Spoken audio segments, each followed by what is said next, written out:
If you say we need to spend more, where would the money come from? So I'm very proud of the production that we've had from the money that has been spent. As a District 5 advocate, to see the amount of production in District 5 over the last 8 years, nearly 8 years, $100 million of projects on the ground is an unprecedented level of production. So to say that we don't spend enough is to say, how do you go find more revenue? I think there's always efficiencies that we can find. We've accomplished that through a lot of scrutiny over procurement and purchasing, and have freed up funds on the general fund and the LOST side. So I think that, again, I think we work within the revenue that we have, and I think we've been healthy, at least in District 5. Megan, do we currently spend too little, the right amount, or too much money on roads, bridges, and drainage? And if you think we need to spend more, where does it come from? As Mr. Berry said, the District 5 is different from the rest of the county, and there are a lot of our roads that are lacking. I don't feel that we spend enough on it.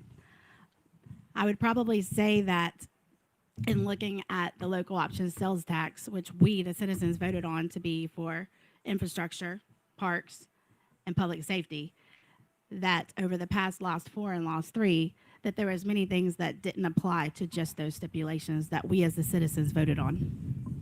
And it occurs to me that somebody's going to criticize me for calling you by your first name, so I will switch to last names. I know all of you, most of you pretty well, so apologize for the habit. I'm good. Call me Megan. We're good. Mr. Owens. That feels so weird. Do we currently spend the right amount, too little, or too much on roads, bridges, and drainage? Where would you get the extra from if you'd say too little? I would say we spend too little. According to our county engineer, and just recently in this last budget meetings that we had, she stated we needed to spend $16 to $18 million on funding resurfacing of the existing roads that we have today. We have allocated $5 million for that. As far as finding the money, there's the local option gas tax that we could reallocate from spending on public transportation, as well as stop funding outside agencies. We need to do the things that we need to do instead of keep funding the things that we want to do. So. And Commissioner Burgash, on a question on roads, bridges, and drainage, do we spend the right amount, too little, or too much, and where would you get extra if needed? Well, there's never enough money to do all the infrastructure that you want to do, and I see that firsthand. I work at NAS Pensacola, Florida, in the facilities department as a contractor employee, and that's a federal agency that can print all the money that they want, although none of us want us to do it. But the Department of Defense, other federal agencies, there's never enough money, and they have what's called deferred maintenance. Now, here locally, we have the penny sales tax, and we use that to great effect. Plus, we leverage money from the state, and we've been very effective at that in District 1. We resurfaced Highway 98. We got a traffic light at Mobile Highway and Beulah Road. We've got the 9-mile road 4-laning. If we're intelligent with the way we leverage grant money and state money, we're able to get the job done. But there's never enough money. Never enough money to do all that we need to do.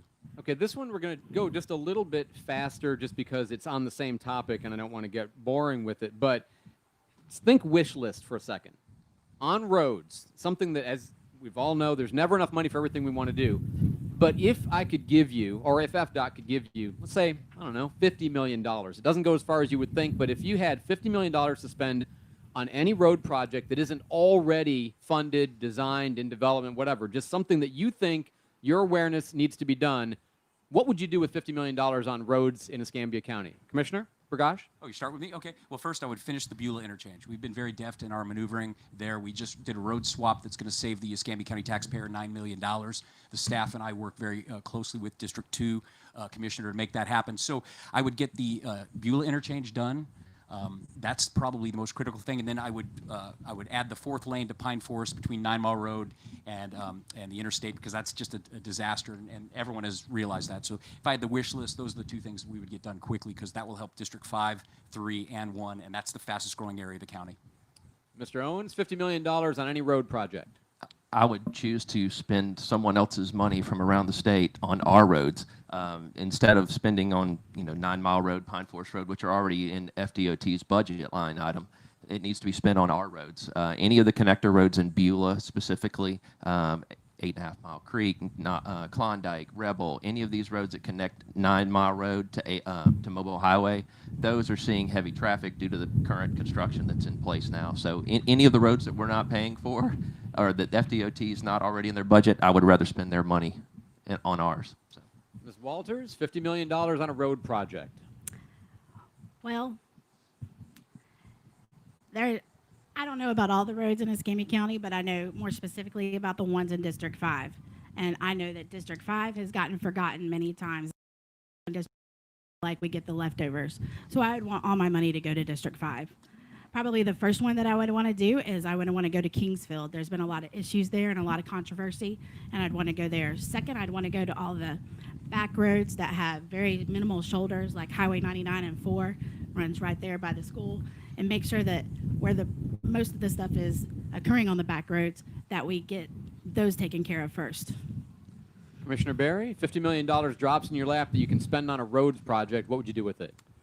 Thank you. So for a number of years, Old Chemstrand, Muskogee Road, and Quintet have been the top 3 priorities for the business and the travel aspect. Old Chemstrand, the resurfacing of that was awarded within the last 2 weeks, so I feel like that's kind of settled. Muskogee Road, 4 sections have been completed. The other 2 sections that will complete from past the landfill to Highway 29 are now awarded and will be done, and that really leaves Quintet Road as well as the interchange with Old 95A, Old Palafox, and then whatever money was left from the widening of Quintet Road and that intersection would need maybe would meet the county's half of the replacement of Quintet Bridge into Santa Rosa County. That's going to be a huge priority for the board for the next few years. The next series of questions, and again, for those who are listening on the radio, we're just kind of going up and down the table. From District 1, we have Jeff Bergosh and Jonathan Owens. From District 5, we have Megan Walters and Stephen Barry. When it comes to impact fees, this is something that Santa Rosa County has, in a very sputtering sort of way, started and had stopped, and it hasn't quite there, but it's obviously been a big controversy in their county. In Escambia County, we don't have them, but many people have kind of raised the idea. Should Escambia County have impact fees, and if so, to what end or to what amount, to what purpose particularly? Commissioner Barry? Thank you. Never say never. I have learned that over the 8 years. But when you're looking at additional sources of revenue, which is all that would be, I'd like to have that level of comfort that everything in the current revenue is being spent the way that you would want it. And I think that we can operate within the current parameters of the revenue that the county has. I think we can operate successfully, especially when we can leverage it with state and/or federal dollars. Those healthy relationships with our state legislators, with our delegation, is very valuable, and my constituents are currently seeing that, although they're inconvenienced, the tremendous amount of money being spent on Highway 29 and 9 Mile Road is, I think, the outcome of that partnership and collaboration. Ms. Walters, impact fees for Escambia County? Yes, absolutely. Most of the time, the county is stuck maintaining that after the developers have moved out of an area. And I think that that's going to take that weight and the money of the county having to pay it over to having it handled with the impact fees. Mr. Owens? Yes, I'd like to see impact fees put in place, as well as trying to bring back concurrency and work with the peers on the board to bring back concurrency and match the amount of growth that we're having within District 1, specifically. Beulah is becoming a town of Beulah, so I would like to see those impact fees come back. It might be too late for Beulah at this point, but I would support impact fees. Commissioner Bergosh? Yeah, we're a little different than Santa Rosa County because our taxpayers have and our voters have given us the 1 penny sales tax, which really helps us out. Impact fees, you cannot use them everywhere you want to. They're project specific. So I supported concurrency when I was on the school board. We actually had it in 2011. The state took it out to help pull out of the recession, and then in 2013, then County Commission took it out. But I would support reasonable concurrency, and all that is basically that a developer, when he wants to go build in a place that's already overtaxed in their school capacity and the road capacity, they have to either pay to upgrade it or they have to choose a different location. So that helps us spread our growth a little bit better. So I would support reasonable concurrency, but not impact fees, no. On economic development, it's a question I asked 2 years ago, and I thought it really got to the heart of kind of some of the different perspectives on economic development. If I give you the ability to either help 20 local companies each grow by 10 employees, or attract one big fish kind of company here from somewhere else that's going to create 400 jobs from the outside, which way do you lean on that kind of a preference? And please don't say both. Commissioner Bagaj. Well, here it's an impossible question. It's Kobayashi Maru. I want both, but here's the bottom line for me. Do the 20 local companies produce a widget that gets sold out of the area and infuses cash back into the area? If that's the scenario, then yeah, I would take that because I want to support local companies. But if they're all, companies that just use the same money, pulling in the same economy money from one pocket to another, I would go for the out of state. What we're trying to do and what we've been doing is find companies that manufacture a product that is sold out of the area. That way you infuse the cash back into the area. That's why ST Aerospace is so huge. That's why Navy Federal is so huge. I'd like to do both, but it depends on what they're selling and where they're selling it. And I strongly agree with economic development. I know that my opponent doesn't feel that's appropriate, but I think with Navy Federal, ST Aerospace, and all the great growth we've seen in jobs, you can't deny the fact that it's a necessary and very, very necessary component of what we do. Thank you. Economic development, would you rather have the big fish with 400 jobs from somewhere else or grow 20 local companies by 10 jobs apiece? Mr. Owens? I would rather grow 20 local companies by 10 jobs apiece. We need to remember what we are here in Pensacola. We are a military town first, and then secondarily to that, we are a tourist town.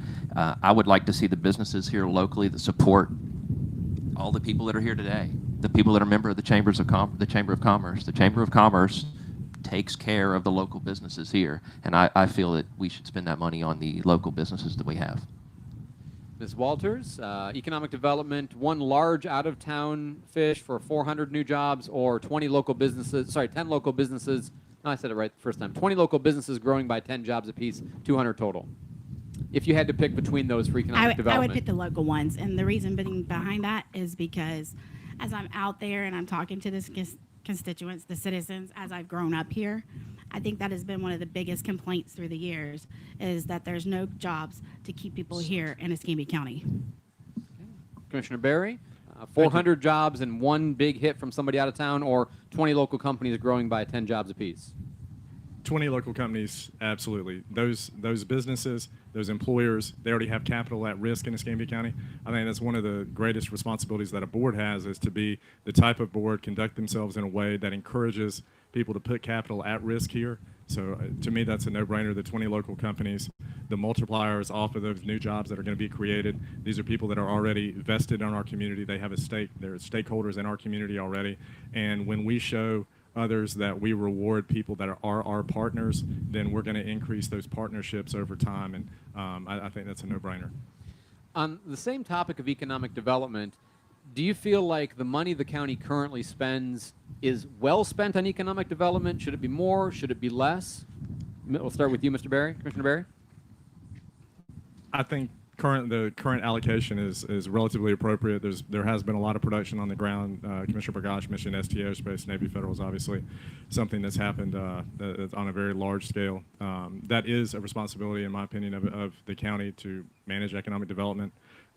15, 20 years ago when I was finishing college, one of the primary complaints was that there were not enough living wage jobs here, and people were having to leave to go to Orlando, Atlanta, and those kind of places to make a living, to be able to raise a family, buy a house, those kind of things.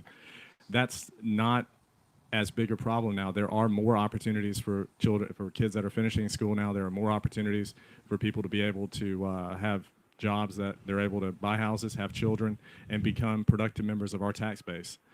So I think it is the county's responsibility. I think what we're doing now is appropriate. And Ms. Walters, economic development, the county is spending about the right, too much, too little money. How effective is it? I don't agree with it at all, because I don't believe that that's the purpose of government. Purpose of government is to provide that for the citizens, which they can't. So whatever we are spending on economic development right now, I would say that is too little, because public safety is suffering extremely. But we have Georgetown, we have at college, we have these different things here. And if we were to help them be proactive with our local school system, like Georgetown, and train these kids and give them that skill so that they'll stay here in Escambia County, I think that that is a way that we can help with the economic development, but not funding it. Mr. Owens, economic development, we spend too much, we spend too little, it's about right. I personally think that the money currently allocated for economic development should be used for basic infrastructure. We need to build a foundation for businesses to want to come here. I mean, look where we are. It's a fantastic place to live. The lifestyle that we have here, the beaches that we have here, the southern hospitality that we have here. People come here and fall in love with it. That's why we have so many retired military people that come back here. They have a perception of what lifestyle is like here in Escambia County. We should take the economic development funds and focus on giving a good foundation for those people to come back and start businesses here, retirees that want to come out of the military, or anybody that's retiring and wants to come here and take advantage of our no state income tax and open a business here. Florida is a great place to have a business, and I'd like to see Pensacola have businesses come here because it's a great place to live. And finally for you, Commissioner Burgash. Well, I think it's important to note here that the taxpayers and the voters did pass the 1 penny sales tax with the provision 15%, up to 15% to be spent on economic development, because they saw very clearly that what we did with Navy Federal Credit Union, bringing them in, was a grand slam home run, which is the same thing ST Aerospace is going to be when we fully build out those hangars. So I think we're spending about the right amount. I agree with Commissioner Berry. We both sit on the Escambia County Economic Development Commission, and we do great work. And I also want to point out about the question about small businesses. We also have a collab that actually incubates local small businesses. It's been tremendously successful. We never get enough credit for it, but one of the guys that just graduated did a pop-up drive-in tour all around the Southeast, tremendously successful. We incubated him with the money we spent locally on economic development through collab. Thank you. All right, so we're going to take a very short break. That was the first round of questions, mostly geared towards business and money, because the Chamber is our host organizations. Todd and Sarah, did I do okay with Chamber-style questions?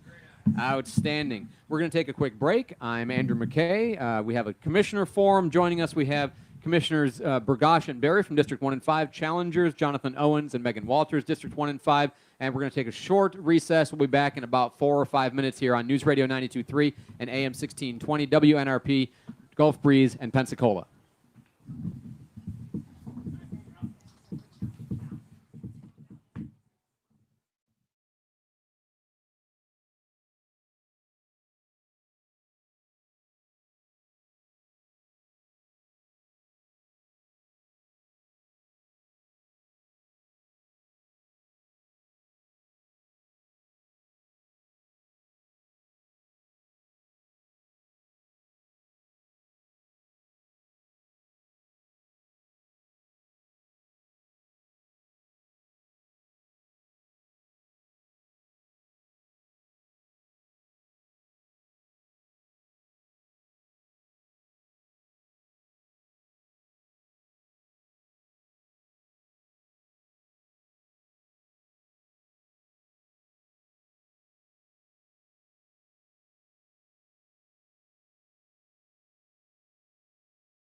1620. I'm Andrew McKay, host of the Pensacola Morning News. We are live at the Fish House out back, looking over the beautiful bay and the new bridge that's being built, and all being responsible citizens practicing social distancing in the open air and the diminishing sunlight. And even some are wearing masks, which is good, but the rest of us are far enough apart. We have a forum going on being hosted by the Greater Pensacola Chamber of Commerce, also sponsored by Beck Partners. And it is great to have all of our candidates here. I almost called y'all contestants, which is, I don't know, sometimes maybe it feels that way. By the way, I do have official permission from everybody to call them by their first names, so we will go that route. Feel free to call me Sir McKay.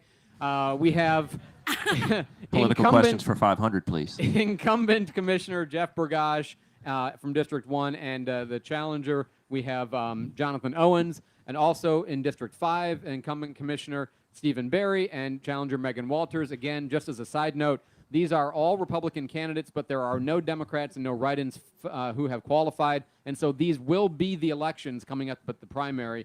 So make sure that you cast your vote, including if you're a Democrat. It is open to you to vote in these elections. All right, the next set of questions has more to do with the current pandemic. Obviously, this is the most significant news story for many of us for our entire lives, maybe for even longer. Time will tell. So, first question regarding the budget.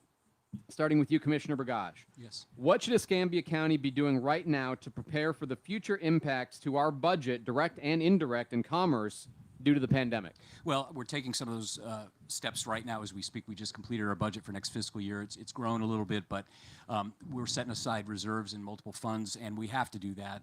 Next year, I think we'll be fine. The year after is where things get scary. Luckily for us, though, the housing market, the real estate is on fire. It's very robust. The biggest areas where we're going to take a hit is our tourist section. We've really got to do something because our hotel tax fund has taken a hit. The gas tax has taken a real hit as well. So we've got to protect public transportation. Maybe eliminate the routes, but we're doing the things that we need to do. We just don't get credit for it. Janice Gilley's doing a fine job. We've got a brand new budget person, so we're doing those things right now for the citizens to prepare for what's coming. Jonathan, what should Escambia County be doing right now to prepare for the future impacts to our budget and commerce from the pandemic? I'm going to have to agree with Jeff on this. We're going to have to save our pennies and look in the couch cushions for where can we find to cut what's coming. We don't know how long this is going to last.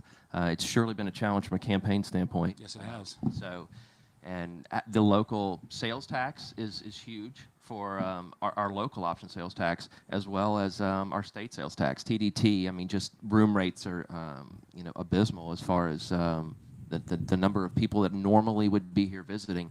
We're just not seeing our local businesses collecting local sales tax. So that's we need to find the way to do it, and it's going to be challenging. But I have faith in Janice Gilley that she will figure out a way to make it happen. Megan, what should Escambia County be doing to prepare for the impacts to budget and commerce from the pandemic? Well, first of all, in my very first statement, I said that I'm not a politician, and I know I'm not that polished. I said that I would spend a lot less, and that we were spending. Anyway, I said that we were spending too much, and I didn't mean that. But I would have to agree with these two on how we're doing already. We're sitting here, you've made a comment about it multiple times. We're social distancing, we're having a function. Some people have masks, some people don't. The city limits and the county limits, there's two different things. I think we should continue that way we can. And as far as economic development, but as far as getting back on track with all the money and everything, we should start with the festivals, everything that helps our local small businesses, getting people at the beach and all of that. Stephen Barry? Thank you. The budget that we're looking at, I think, takes into account a conservative projection of the coming year, and it's still balanced. The TDT revenue, the tourist development tax revenues are down substantially, but those funds are dedicated for the most part to the tourism industry. So the TDT revenues don't have a huge impact on the operations of the county. However, the local option and sales tax revenues being down over the last 6 months, and if this drags on, that does start to have an impact on operations of the county, as well as one thing that we saw very recently in the general fund, a relatively large component, $25 million of that annually represents state half sales tax share, our revenue sharing with the state. That was off by 70% for a few months. So we need those revenues to come back as well. So we do have potentially issues if this drags on. I know nobody is going to like this question, which is why I'm going to ask it. Just go from that side first, then. You can start with me. Imagine that we have, in fact, trimmed all of the so-called surplus or fat. Things get very bad budget-wise. You know, we're not funding any outside agencies. We don't have any discretionary funds. We've kind of trimmed all the easy targets. Not that they're easy targets, but you know what I mean.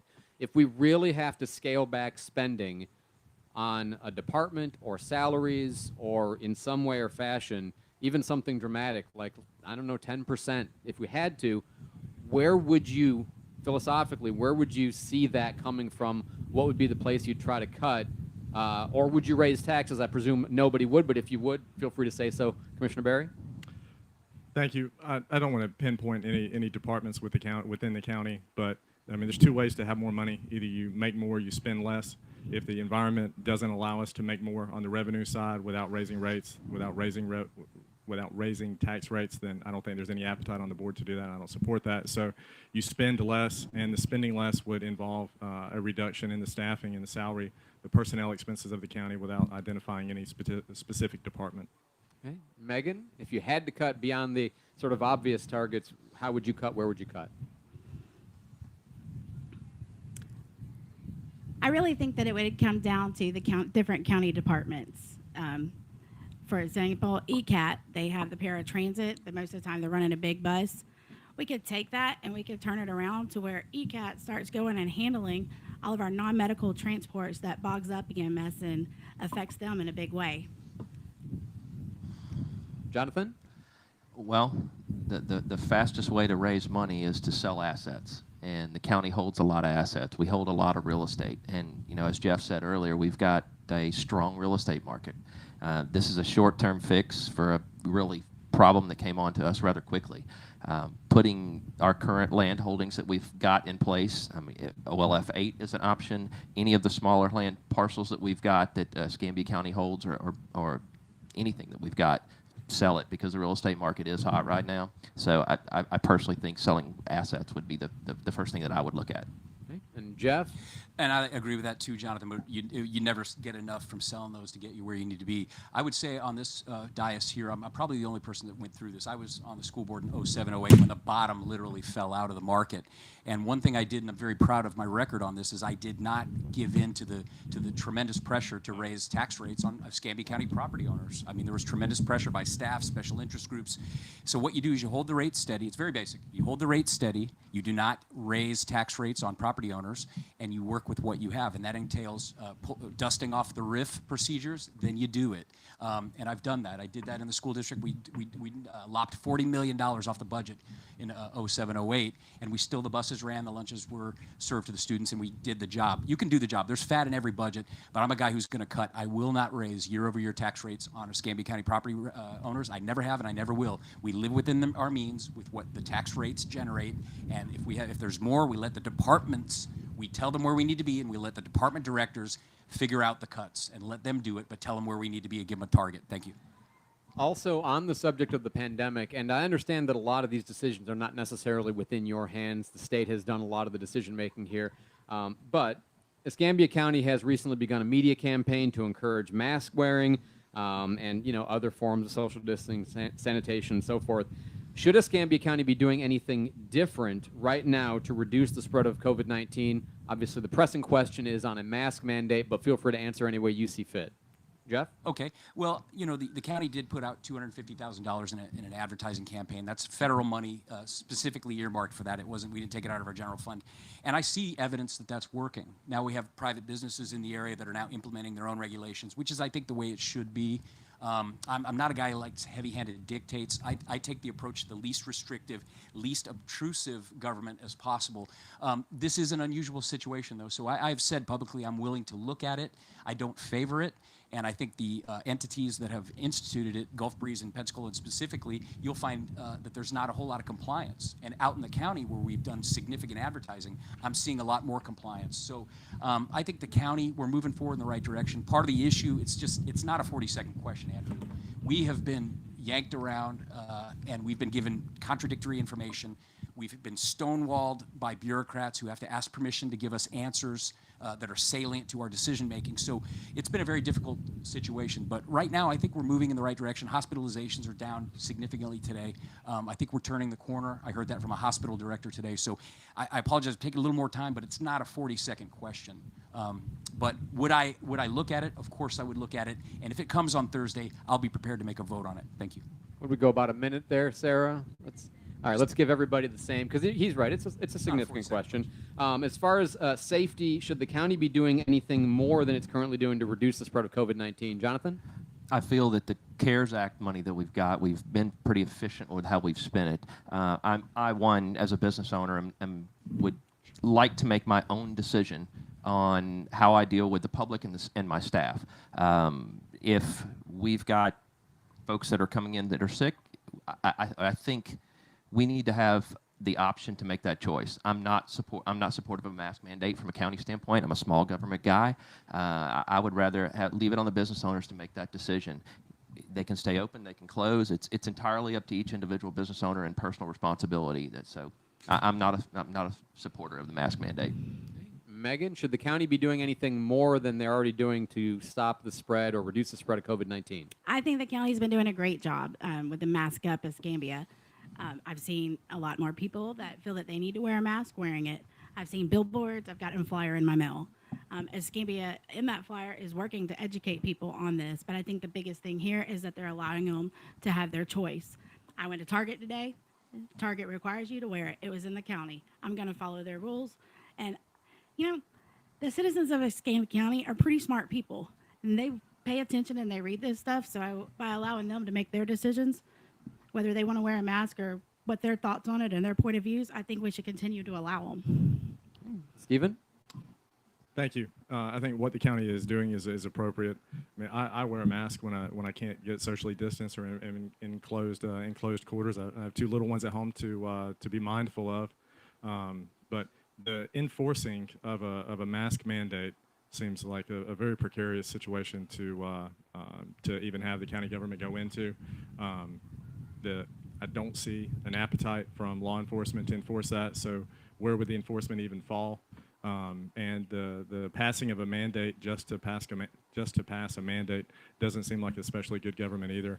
I do think that there's a very good chance that if we discuss it Thursday night, there's as strong a resolution as the board can have that doesn't involve penalties and mandates.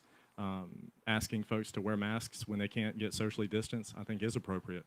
And I think as leaders, that would be an appropriate response. So we're going to take another short break. And can I just, a moment of honesty, the hardest thing about this for me is not interacting back and forth with y'all. Because for those of you who I interview, you know that's what I'm used to, or giving my opinion. Like, I want to say stuff too, but that's not the role tonight. So I appreciate you guys giving great answers to these questions. I'm Andrew McKay, host of the Pensacola Morning News from 5 to 9 here on News Radio 92.3 and AM 1620. We're going to take a break for just a couple of minutes. We'll be right back with our commissioner candidates for District 1 and District 5 in Escambia County. Courtney. We have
And welcome back to the County Commissioner Forum hosted by the Pensacola Chamber of Commerce and sponsored by Beck Partners. We are here at the Fish House. We have candidates for District 1, the incumbent Jeff Burgash, and challenger Jonathan Owens. For District 5 in Escambia County, we have the incumbent Stephen Berry and the challenger Megan Walters. All the candidates were invited. These are the candidates who decided to appear. Decide from that whatever you want to decide. And again, a reminder, this primary will be the election for this office because there are no Democrats registered in District 1 and 5 and no write-in candidates. So this is the election coming up on the primary. Our format is 40 seconds per answer, although at least one person has challenged that format, and I respect that. I can accept it. It's no big deal. Continuing the conversation about the pandemic and COVID-19, Escambia County schools are going to open. Now, in part, that's by state mandate, but if it were up to you, not that it is, do you think it's appropriate for the schools to be in class, traditional class, as opposed to remote learning or virtual school? We'll start with you, Jeff. Well, as a former school board member, this is an issue very close to my heart. I do think it was prudent to push it back a couple of weeks. I know that the younger students in the primary grades are not as susceptible to becoming vectors and transmitting the disease, but unfortunately the study out of South Korea that came out about a week ago shows that students that are between 10 and 19 can transmit it just as easily as adults do. So I always thought it was kind of a double standard that we were demanded to remove the kids from the beach for spring break, but that it was fine to have high school kids on a bus without masks packed in. So either both things are dangerous or neither are. I feel for the superintendent and the school board. It's a very tough choice. You've got a lot of pressure to get these kids back in school. They need to be in school, but safety always has to come first. So I am heartened by the fact that many of the parents locally are taking the remote option. If my children were still in school, I would do the same thing. It's a tough call, and it's one that the school district and the school board has to make. Jonathan, do you think that Escambia should have traditional school starting up here in a couple of weeks? As a parent that has two children, one going into kindergarten and one in first grade, that are my youngest, and then I have a 16-year-old that's a senior in high school, I feel we should get them back in school. Jeff made some references that transference for younger children it's not a big a deal. Now, I can understand people having the choice to keep their kids out, and that's great that we have that option. But for me personally, I'd like to see my kids back in school from a social standpoint, as well as interacting directly with their teacher. It's a challenge for the parents having to be home and manage their kids remotely, and having a communication with the teacher on a daily basis to make sure assignments are done. So I'd like to see the kids back in school. And Megan, again, I know this isn't directly your domain as the county commission, theoretically, but it's still something people want to hear from all of the leaders about. Do you think that it's safe to have the kids going back to traditional school at the option of the parents? Yes, sir. And before my time begins, can I ask a question? Can I challenge that rule, and can I get a few extra seconds? I think that one was a little bit, we had more time. Okay, well, It's then fine. if I do that, then they get more time. We all get more time next time, Well, and I get shortened. they're in a different district. We'll give it to Steven. So. Okay, cool. Sounds good. That's great. All right, first of all, as a parent, we've had spring break for like 82 weeks, and I have 4 boys, and I have WWE SmackDown going on in my living room about 60 times a day, and then you get shelter in place, and I'm trying to campaign and talk to people on the phone, and I'm like, I'm sorry, could you please hold for a minute? And I'm like, shut up! So yes, I want my kids to go back to school, but that's just me. If you've ever met Malcolm Thomas, you know that he is a smart man. The biggest thing about him is that he's been on the news, and my kids will sit here and be like, I know that man. He's been in my classroom. Mr. Thomas has always been proactive. Everybody in the students across the county know who he is. He's smart. He's intelligent. He is taking cues and doing his job from everybody else. He gave 3 different options. And I think the biggest thing for that, I haven't made a choice, so to say. I think y'all may be able to read between the lines on what I did. But you got it, my friends. I'm involved in a lot of local things when it comes to kids. My husband is a fireman. My family dynamic is completely different from his when he has small children. So what I tell my friends when they ask me for advice, I don't know your family dynamic, and you're going to have to do what's best for you. And so with that, I think that they've made the right decisions with all the information that they have so far by giving us 3 different options. Stephen, feel free to take as much comparable time as you like, or not at your discretion. Did you not time me? Jeez. How much time did it was 2 minutes? Yeah. Okay. Thank you. Superintendent Thomas and I we're close. Many times I would swap places for decisions they make, for decisions we make. This is not one of those times. It's a very challenging time. I think that where they've landed is appropriate. Giving the parents the option, I think that having the option to have children go back onto campus had to be a part of that. But similar to other things, I don't think mandating that would have been a fair outcome for parents that are concerned about it either. So allowing the virtual and allowing the remote learning, I think I think where they've landed is appropriate. Each family, as Megan mentioned, each family is going to make the decision for their family. I'm glad that our oldest is a VPK student this year rather than a kindergarten student, but we are sending her to VPK when it starts in 2 weeks, and we have a 1-year-old that's going to be going to day school in 2 weeks as well. So that so I think that gives our families outlook on it. I mean, being out of the house is very healthy, and there's a social aspect that comes into school that's not just academic, that I think has had a big part on all of us that, you know, we're publicly educated. The social aspect of it's a big deal, and I'm confident that they're going to take the measure on campus. With the lower number of students, they're going to space out. They're going to have a lot smaller numbers in the classrooms, and I think they're going to take the actions that are necessary to keep people apart and to keep the kids and the staff and faculty as safe as they possibly can. Now, both of you have to some degree already answered the next question on the topic of coronavirus. I think a lot of times people just want to hear who you are as opposed to what your policies are. How has this pandemic personally affected you? What's the, if you want to say, most significant thing or most adverse thing in the way that it's affected you? And we'll start back at the end here with Stephen. So my wife Ellen is a registered nurse, but is working from home, having a very young child. And Ellen has still been working, so that's brought a nanny into our household on a regular basis, a number of days per week. My work as a certified financial planner, the face-to-face meetings have been very few and far between for the last 5 or 6 months. A lot of the business has been done over the telephone. Already spent a lot of time on the phone, but even spend more now. You know, look forward to a stabilization in day-to-day habits and work life when you know, whenever the vaccine comes around and we can get back to some level of normalcy.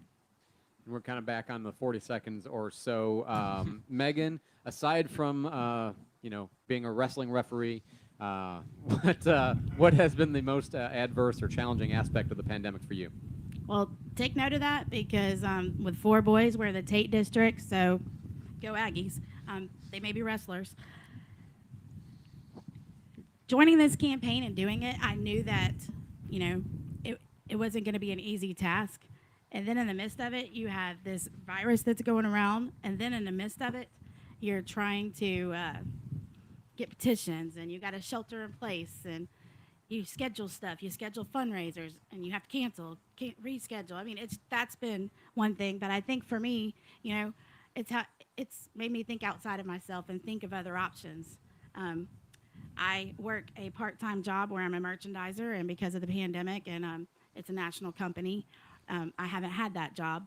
So that's kind of been beneficial because I can put more time to my campaign. And even on an even more personal level, many of my friends and many of them that are even family to me have been suffering from this. It's been a time where me and my family had to quarantine because my husband was in the hospital with this, and dealing with him before he got admitted, it got scary a few times. And so I think I can bring that to the table too, that I see it from so many different ways, but I've also personally had it. I mean, even to the point that my husband had to call me and have a talk with me about living wills and final wishes, and that was very hard. So yeah, that's how it's affected me. I understand. Jonathan? So, as Megan and Stephen have both said, this has been very challenging from a parenting standpoint as well as a campaign standpoint. Fortunately, my wife has a self-employed. She's a realtor, so she has some flexibility. But she sure is glad when I can show up at the house and those little children that run around attack me instead of attack mom. So that's been a big challenge to her is being able to get out and see people, and this is a very social thing that we're doing here from a campaign standpoint, and mentally it has been challenging to deal with some of the folks that are wanting to be involved, wanting us to come out and speak at groups and stuff like that. So it's been challenging from that standpoint. Like Megan said, you've had some things that get canceled.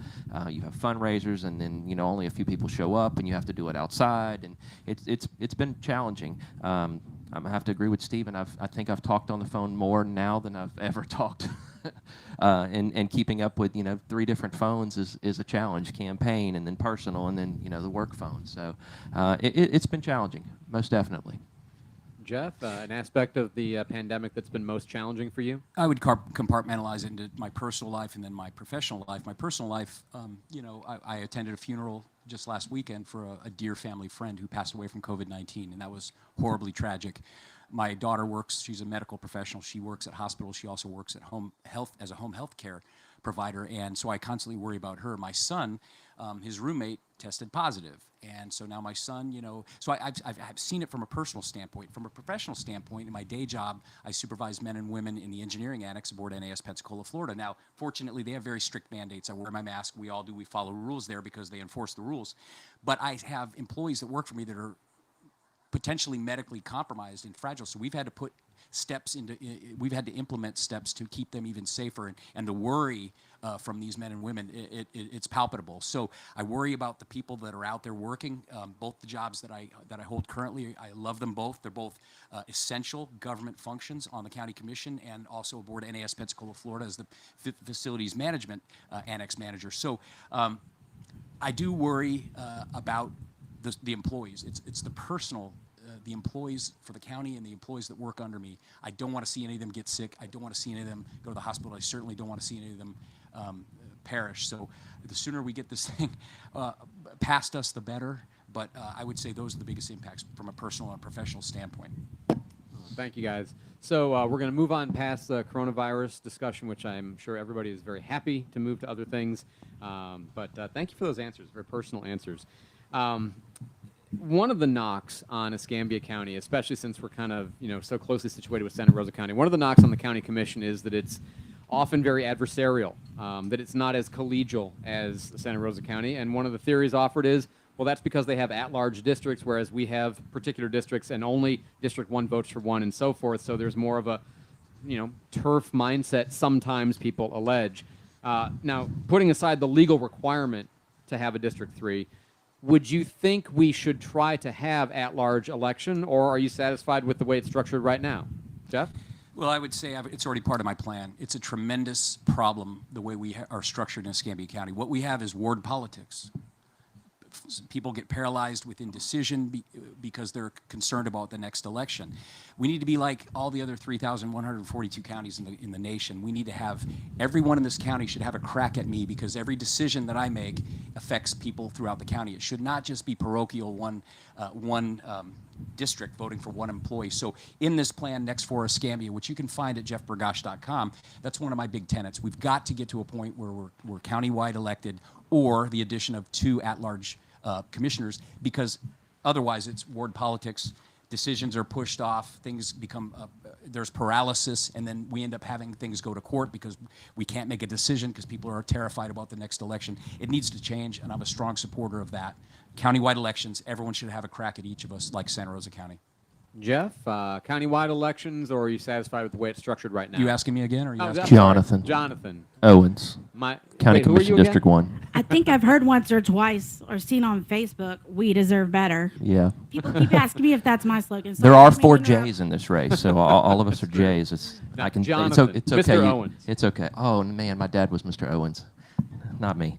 I support having an at-large district. I would like to see an at-large commissioner.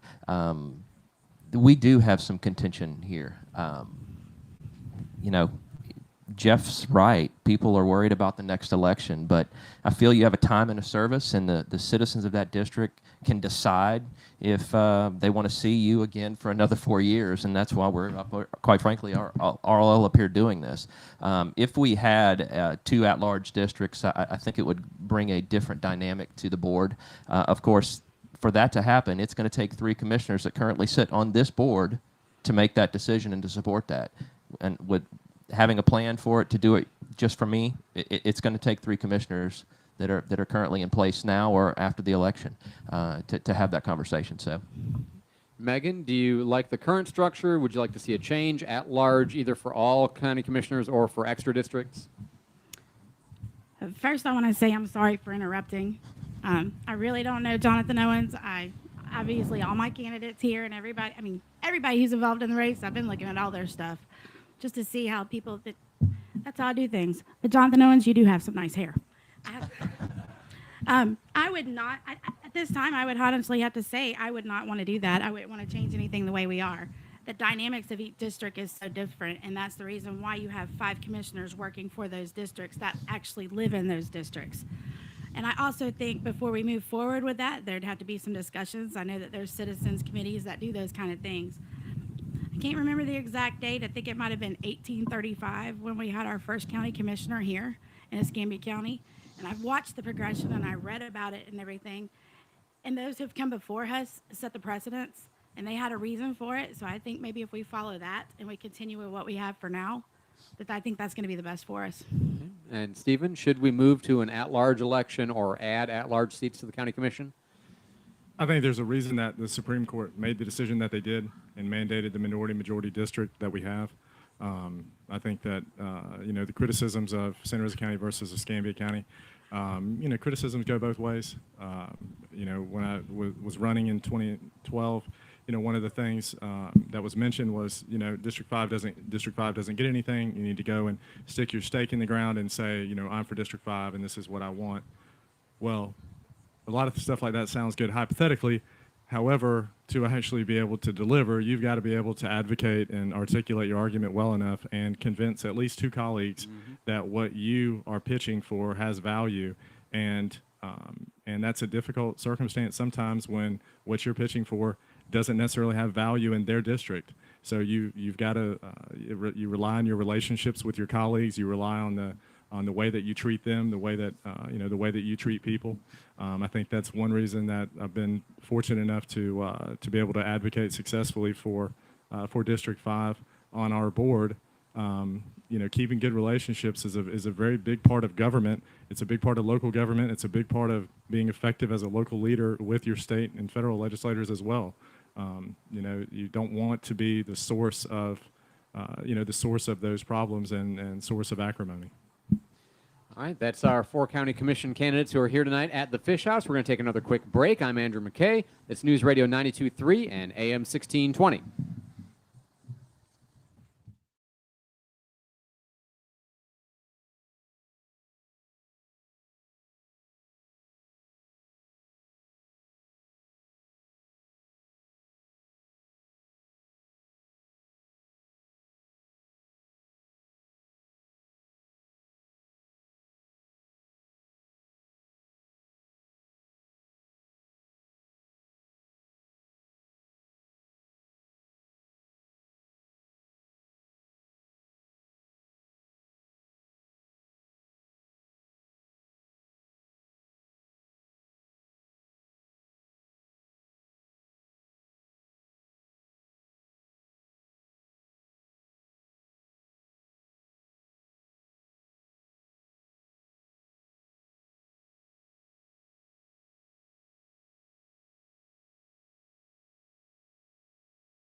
News Radio 92.3 and AM 1620. I'm Andrew McKay, host of the Pensacola Morning News, weekdays from 5 a.m. to 9 a.m. You can also check us out on Facebook, where I do post occasionally about some stuff that's going on, including all of the virus information you could possibly want to know. We have 4 of the county commission candidates for District 1 and District 5 with us here at the Fish House.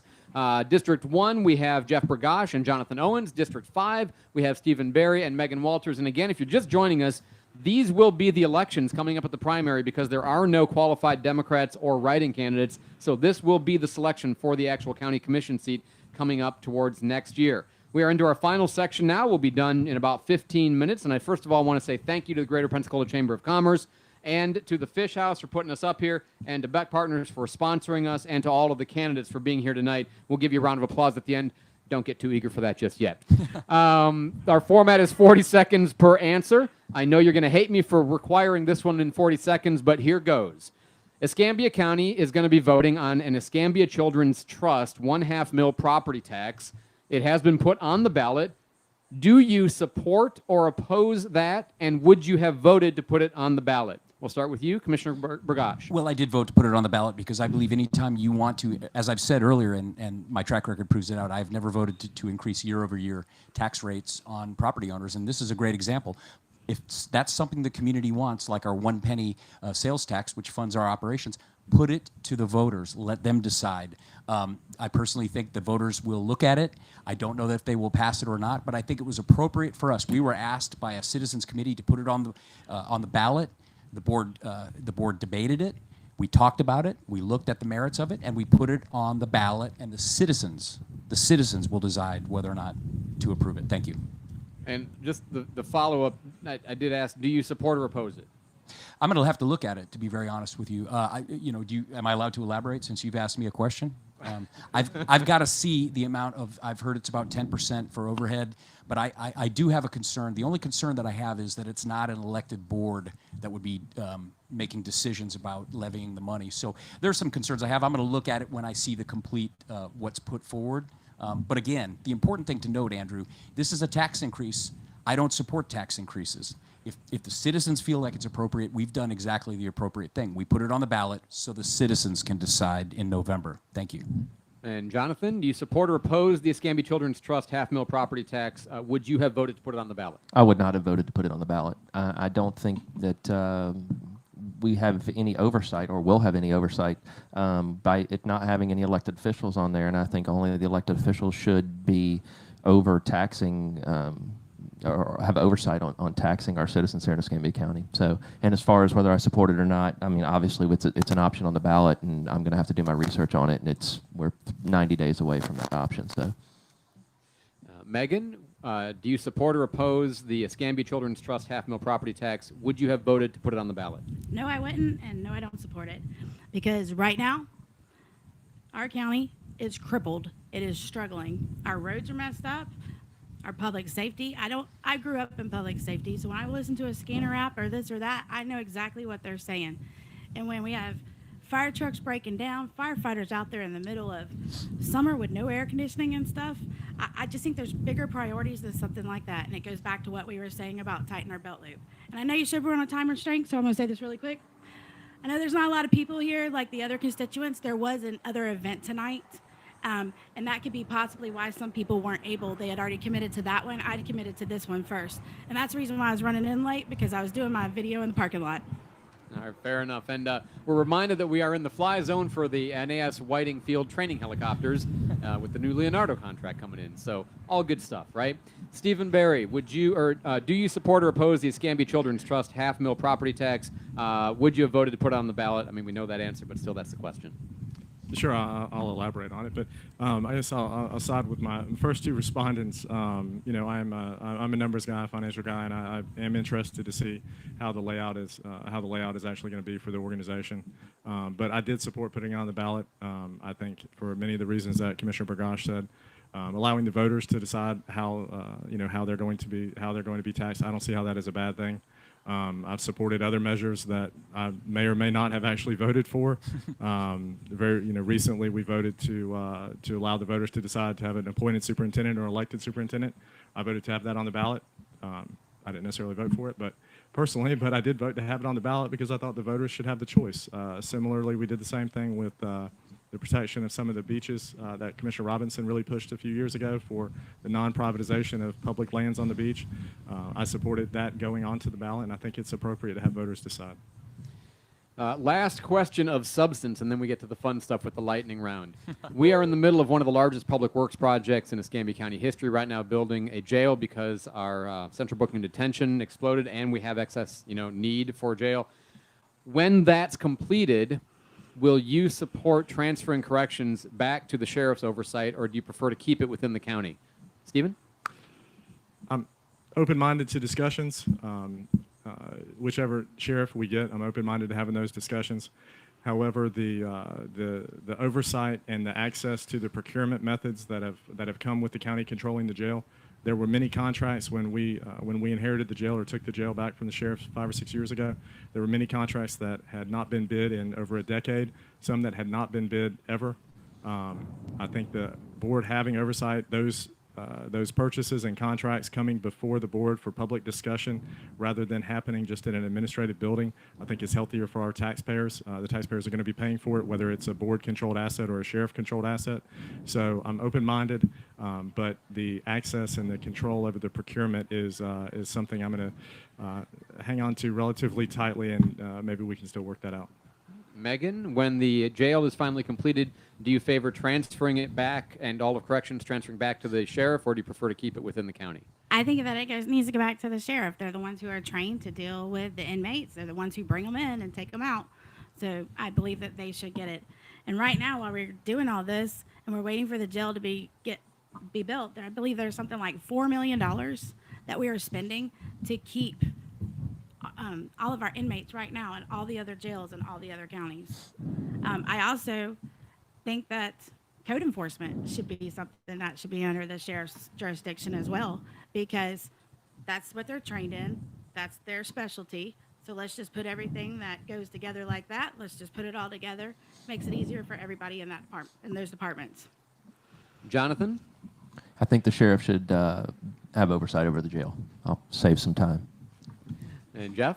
Well, if you look at Next for Escambia on jeffbergosh.com, it's one of the main tenets. When I took office in 2016, it was a very dysfunctional relationship between the county and the sheriff. And, I watched it from the school board. I watched some of the things that happened. But I always felt like the sheriff should be running that jail. 65 of 67 counties, the sheriff runs the jail. I look forward to, after the election, working to turn the jail back over to the sheriff where it belongs, so we could focus on our core mission in the county, which is infrastructure and some of the other things that we're doing in terms of economic development. But the short answer is yes, I do support it. I believe it's the appropriate location. We can get economies of scale, and most importantly, those correction guards, who I know many of them personally, there is a pay parity between them and the deputy sheriffs. They're both under the bargaining unit, under the PBA, and once we unify the jail back under the sheriff, that will bring those pay parities back in line so that the corrections officers make what the deputies make, and we need to do that for those men. Thank you. All right, now it's time for some lightning round questions. We've got about 8 minutes left. There'll be time for some closing statements at the end. These are not meant to be big, elaborate answers. These are meant to be fast answers. Answer quickly, and we will move on. Let's do the hardest, worst one first, starting with Jeff. Oh, great. Hey, I'm getting them all first. What's up with that? If you had the chance to vote as countywide, you would be asked to vote for other districts. Tell me who you would vote for right now in District 3 and District 5 if you were able to vote for District 3 and District 5. Well, that's a really tough question, and I'm not going to answer it. How about that answer?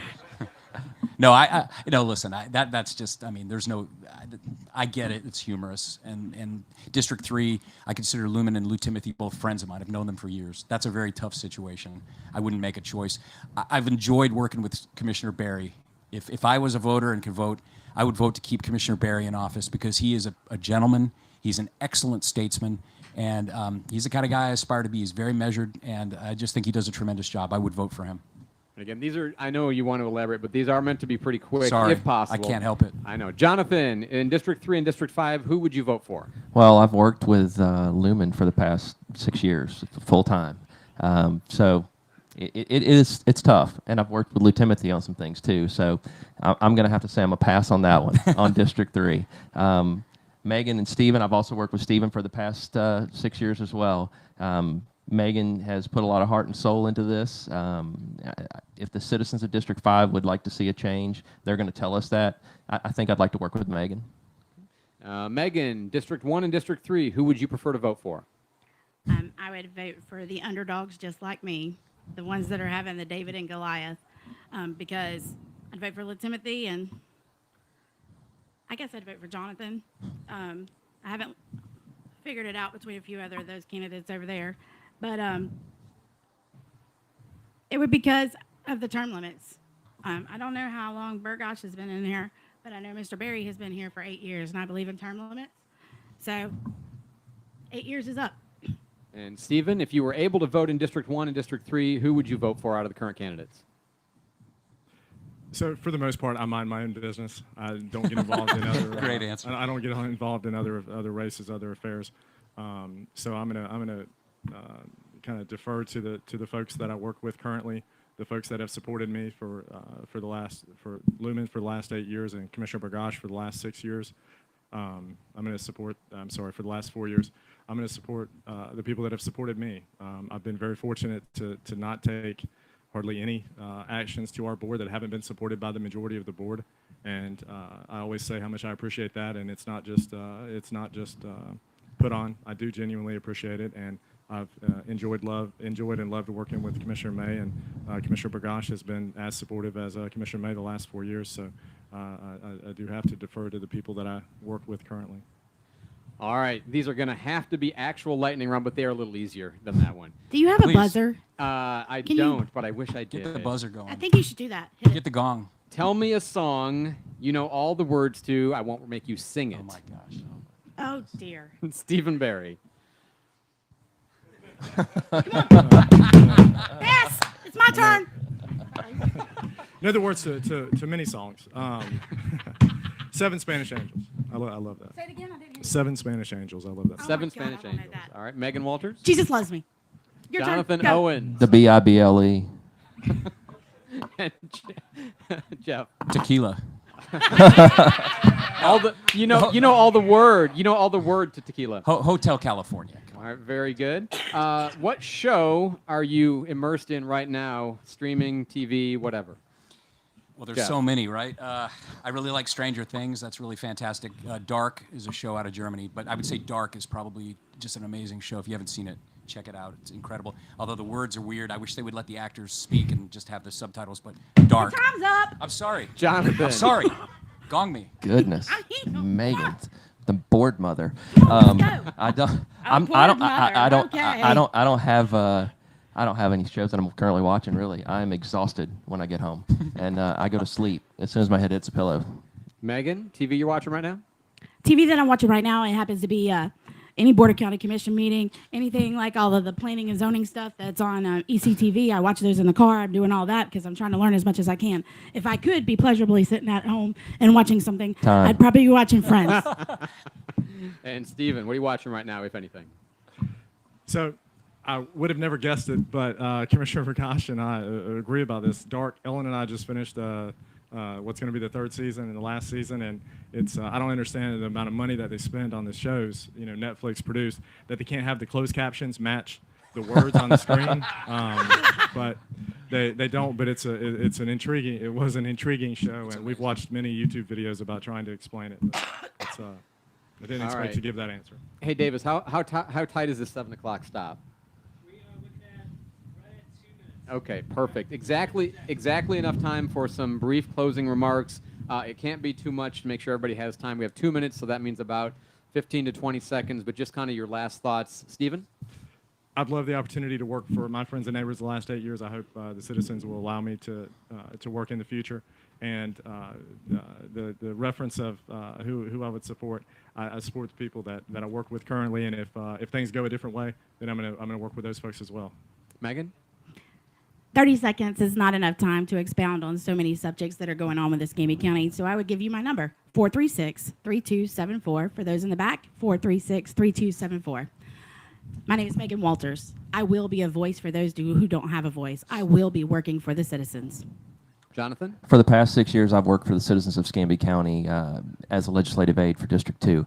I will continue to work full-time for the citizens of Escambia County as your next county commissioner for District 1. Vote for Jonathan Owens August 18th. We deserve better. And Jeff?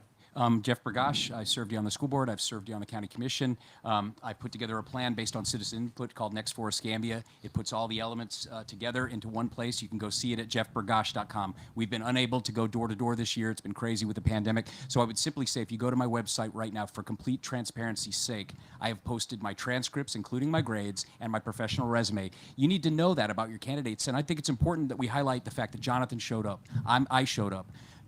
Our opponents are not showing up at these events, and that's not right. Don't reward them with their vote. Vote for the experience. We're going through the pandemic. Vote for Jeff Bergosh on August 18th. Check out the plan. It's driven by citizens, and it's a solid plan for the next 4 years going forward. Thank you. Let's have a round of applause for all of our candidates tonight. Jeff Bergosh and Jonathan Owens for District 1, Megan Walters and Stephen Barry for District 5. Again, those are open primaries, and those are the general elections. I'm Andrew McKay. We'll see you in the morning on News Radio 92.3, AM 1620.